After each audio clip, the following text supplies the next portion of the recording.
میرے بھائی، ملک کی آج کی صورتحال کے اندر ہم نے ایک تحریک شروع کی ہے۔ وہ تحریک کیا ہے؟ وہی تحریک ہے جو آج آپ کے سامنے ہے۔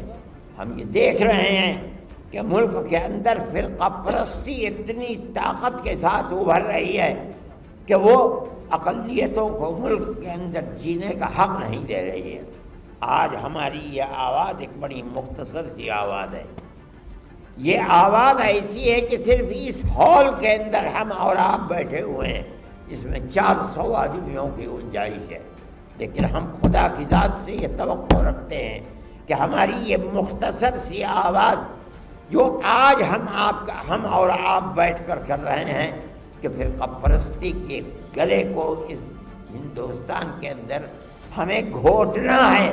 آج اس میں جان نہیں ہے، لیکن یہ آہستہ آہستہ بڑھے گی اور ہماری اخلاص اور پیار و محبت کی بنیاد پر بڑھے گی، اور ہندوستان کا ہر ہندو، ہر مسلمان، ہر عیسائی، ہر سکھ، ہر بدھ جٹ ہو کر کے اس ملک کی ترقی کے لیے، پیار و محبت کے لیے کام کرے گا، انشاءاللہ کام کرے گا۔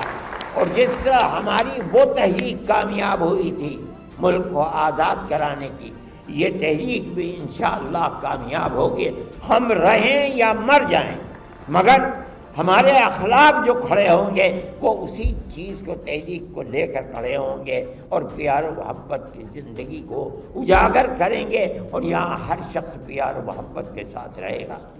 ہماری یہ صورتحال کوئی نئی نہیں ہے، ہم تو 1300 سال سے ہندوستان کے اندر رہ رہے ہیں۔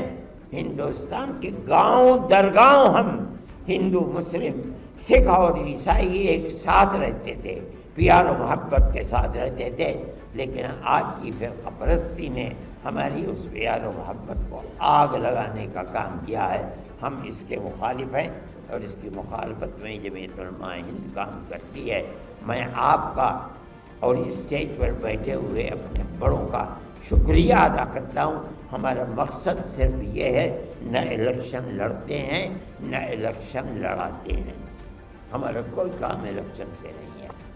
ہماری پوری زندگی پیار و محبت کی زندگی ہے، اور ہم اسی پیار و محبت کی زندگی کے ساتھ رہتے چلے آئے ہیں اور ملک میں رہنا چاہتے ہیں۔ ہم فرقہ پرستی کے اس ماحول کو ختم کریں گے، اللہ ختم کرے گا۔ ہم اس کام کو کر رہے ہیں اور ختم ہو کر رہے گا، ہمیں یقین ہے کہ ختم ہو جائے گا۔